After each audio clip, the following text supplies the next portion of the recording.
Hi everybody, my name is Mike Montgomery, and today I'm going to be showing you how I built this West Elm inspired hall stand with shoe and boot storage, seating, and coat hooks. Now these coat hooks were actually made out of old railroad ties by my friend Douglas at Retro Weld. And if you want to see how he made them, check out this link right here or the one in the description. And don't forget to subscribe. Now let's get started.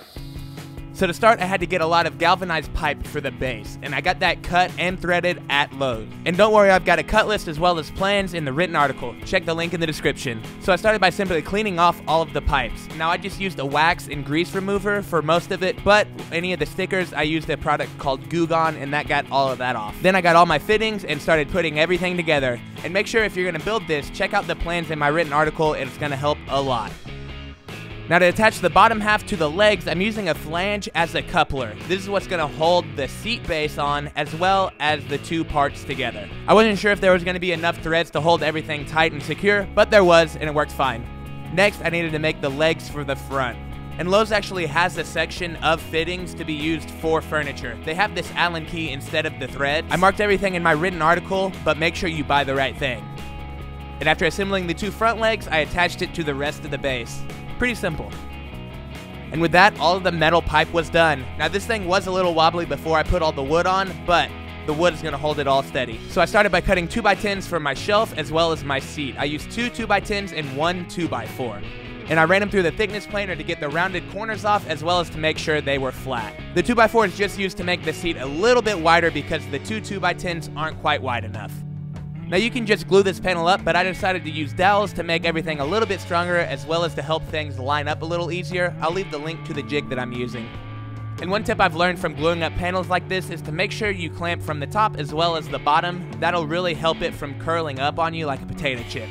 And once the glue dried, I came back with a belt sander to make sure everything was as flat as I could get it, as well as just to clean up all that glue mess. Next, I needed to drill some holes so that the pipes could go through the seat, so I made this quick jig so that I made sure I drilled the holes the same distance away from the edge. It also helps keep everything clean as well as to help me drill a little bit straighter. And here I'm just using a clamping straight edge with a circular saw to trim my seat as well as my shelf to size. The masking tape just helps keep the wood from tearing out on the ends.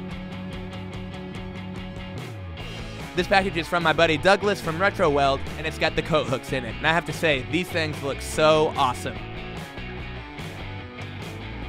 I'm going to be mounting these to a piece of 1x4 pine, so I went ahead and measured them to where they were equidistant apart and just screwed them in. Then I unscrewed them, numbered them so I remembered where they went, and stained all of my pieces with a dark walnut stain by Minwax. And once everything dried, I could put everything together for the last time. Now this time I put it together really quick because I had already done it a couple times. This time though, I was able to screw in my seat as well as my shelf and coat rack, and this made it quite a bit sturdier. Now I'm not gonna lie though, this was kind of tough getting everything perfectly straight and level with just one person, but if you can get a partner to help you out, I would definitely recommend it. Now I've just got to give one more big shout out to my buddy Douglas at Retro Weld for making these coat hooks. They came out so cool and made this project really, really unique. Make sure and check out his video on how he made these as well as the rest of the videos on his channel because he's got some really awesome content. I put a link right here as well as in the description of this video. So overall, I'm really happy how this came out. This was a really cool first experience using the galvanized pipe, and I think the stain color came out really awesome, so I'm gonna have to be using that again in the future. Not to mention those coat hooks look awesome. And I just wanted to give one more quick update on t-shirt pre-orders. Pre-orders will be up for 3 more days, and then I'm getting the shirts printed and they will be shipped out 1 week from then. If you haven't already heard, I'm printing my first Modern Builds t-shirt. I'm gonna be printing on black and gray. Now I'm doing pre-orders for $15, but once I get them printed, they are $20. So if you wanna help support the show as well as get a killer t-shirt, don't forget to click that link in the corner or in the description. So thanks again for watching, and if this is your first time to my channel, I wanna say welcome and please subscribe because I put out a new project video every week and you'll definitely want to stick around and check those out. If you enjoyed this video, don't forget to hit that thumbs up, and if you want to keep up with me throughout the week, don't forget to follow me on Instagram. Thanks again, and we'll see you next time on Modern Builds.